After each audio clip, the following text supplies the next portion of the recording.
Ouais, comment vous parce que ça c'est intéressant, qu'il y a un immeuble ancien qui n'est pas utile et vous arrivez à le refaire pour qu'il soit adapté à un hébergement d'urgence ou bien... Ça a valeur de loi. Hein. Nous sommes obligés de loger les réfugiés, les demandeurs d'asile et les réfugiés. Pas tous les migrants, hein, mais ce groupe-là. En France. Oui. En France aussi. Hein. Quelles difficultés vous avez rencontrées pour monter ce projet et qu'est-ce qui a été, vous semble-t-il, réussi pour vous? Quand on annonce un nouveau dispositif autour de ces enjeux, il y a tellement d'attentes qu'on satisfait un peu, mais on déçoit aussi beaucoup. C'est-à-dire que les gens nous disaient « Ah bon, c'est sur orientation, mais ça répond pas du tout aux besoins. Nous, on a des familles qui dorment à la rue, vous n'allez pas aider ces familles à être hébergées, etc. » Non, en effet, et c'était pas l'objet, mais c'était déjà un lieu de ressourcement. Donc ça, c'est toujours quand on crée quelque chose, c'est jamais à la hauteur des enjeux. Ça, mais bon. Dans ce lieu d'accueil, lieu d'appui, comme vous disiez, est-ce qu'il y a possibilité de l'apprentissage de la langue? Est-ce qu'il y a les aides pour les orientations, de quoi ils ont besoin? Est-ce que vous les aidez justement quand ils ont un QTF? Parce que, oui, c'est bien.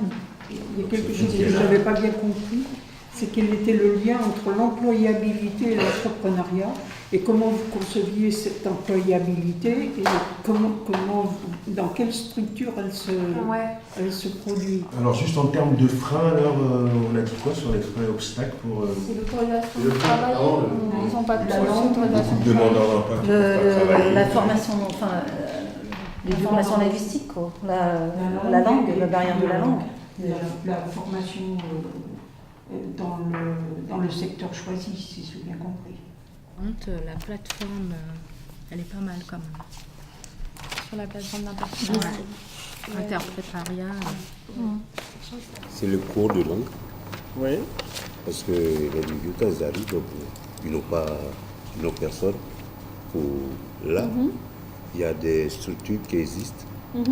Donc ils vont là-bas après, parce que la dernière fois on avait discuté de ça, on avait dit qu'il fallait des personnes prendre, voilà.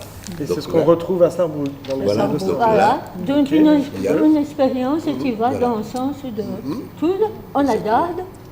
Oui, vous avez parlé aussi tout à l'heure de réunions dans les quartiers pour expliquer, présenter l'arrivée de nouvelles personnes, de nouveaux migrants. Voilà, je crois que c'était intéressant de réunir les gens du quartier. Autour de l'accueil. Ce que j'ai bien aimé, c'était vraiment le réaménagement des bâtiments vides.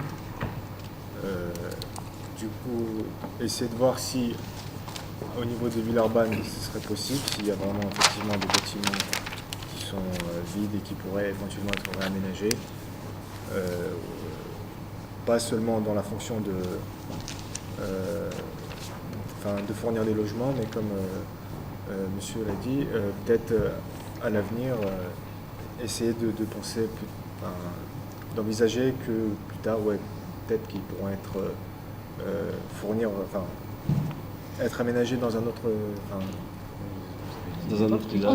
servir à d'autres territoires. Ok. Parfait. Allez. J'ai pensé de faire comme un bureau d'ordre que le premier arrivé qui s'oriente vers ce bureau-là et qui s'informe et s'oriente vers l'association qui est le correspondant, l'association qui s'occupe des familles, des trucs comme ça, et qui arrive vraiment avec des gens qui travaillent avec eux, bénévoles ou bien nommés, qui ont la capacité d'interprétariat, tout ça. Comme ça, le responsable il pourra décider, c'est-à-dire un bureau, bien un établissement qui rassemble celle des CCS, mais qui est spécialisé. Ça ressemblerait à la maison des